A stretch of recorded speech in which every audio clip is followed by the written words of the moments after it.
Општина Босилово смета дека е ненадлежна да распише референдум за рудникот кај Иловица.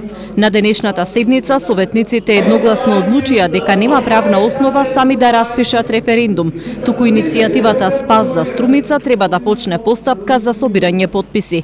Советот на Босилово заклучи дека рудникот е во напредна фаза и со распишување на референдум ќе навлезат во надлежности на централната власт. Зошто не да им дадеме шанса и на невладиното Сдружение Здрава Котина пред вас советници да ги кажат нивните ведувања. А во меѓувреме да се проучуваат законските прописи на кој начин да дојдеме до целта што тие сака. Во тој правец да биде некој заклучок. Значи, моје е да добијат они шанса пред вас, пред советниците, да се изјаснат. Сдруженијето Здрава Котлина, кое што е носител на иницијативата, не беше присутно на седницата. Активистите велат дека ќе ја почитуваат одлуката на Советот, но бараат советниците и градоначалникот да ја поддржат нивната активност и да не го кочат процесот.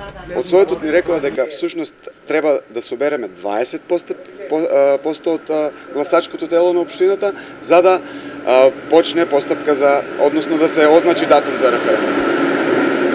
Ние како иницијатива се договоривме сега неофицијално со председателката на Совет на општина Босилово и со градоначалникот дека можеме во секој момент од утре па натаму да почнеме со постапката за собирање на првичните 100 потписи и како валидна граѓанска иницијатива која има 100 потписи, да седнеме со Советот и да им ги образложиме нашите ставови и нашите мислења во врска со штетноста на рудникот, на потенцијалниот рудник Иловица.